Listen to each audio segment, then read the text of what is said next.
প্রিয় বন্ধুরা, আমাদের বিলের একটি দৃশ্য আপনাকে দেখালাম, যেটাকে আমরা জমি বলি, ক্ষেত খোলা।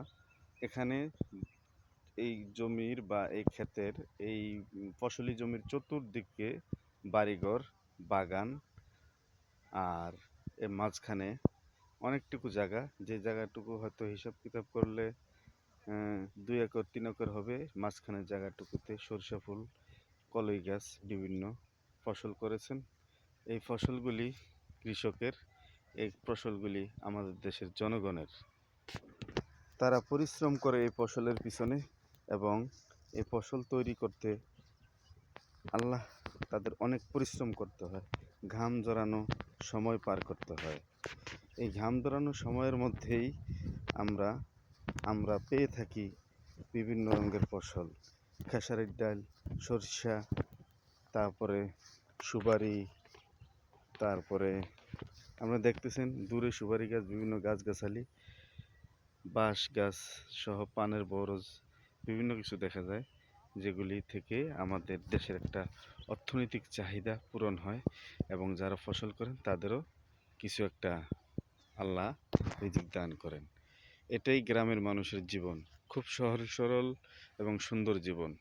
আমরা টাউনে যারা থাকি, গ্রামের সহজ সরল মানুষের ঘাম ঝরানোর পরিশ্রমের জিনিস আমরা টাকার মাধ্যমে কিনে খেয়ে থাকি।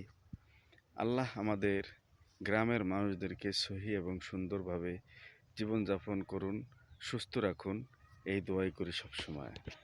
আমার কাছে এই শস্য ক্ষেতের যে দৃশ্যগুলি আমার কাছে খুব ভালো লেগেছে, বিধায় আমি এখানে এসে কয়েকটা ভিডিও করেছি, এবং কিছু পিক তুলেছি, এবং কয়েকটা রিল ভিডিও করেছি।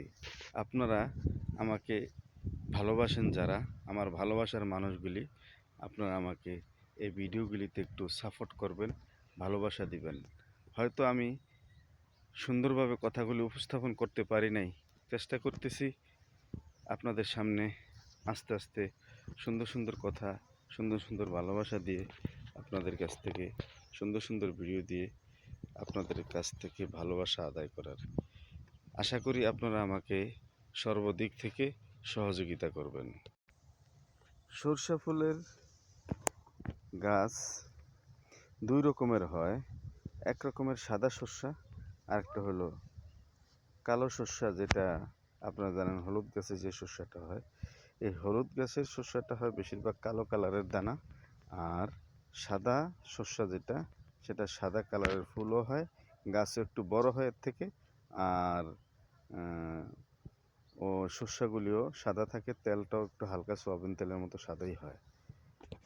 সরষার উপকারিতা সম্পর্কে আপনাদেরকে কিছু বলার নেই, আপনারা জানেন সরষার দ্বারা অনেক কিছু হয়। সরষার তেল দিয়ে রান্না করা খাবার খুব মজা হয়, এবং সরষা দিয়ে ঠান্ডা রোগের খুব উপকার হয়। গ্রামের মানুষ যারা আছেন ওনারা সরষার তেল ব্যবহার করেন সব সময়, এতে তাদের ঠান্ডা রোগের উপকার বেশি হয়। সবার জন্য অনেক ভালোবাসা রইল, অনেক কথা বললাম। যদি আপনাদের ভালো লাগে, মনে লাগে, তাহলে ভিডিওটি একটু দেখে লাইক কমেন্ট করবেন এবং ভিডিওটি শেয়ার করে দিবেন। অনেক অনেক ভালোবাসা রইল। আল্লাহ হাফেজ।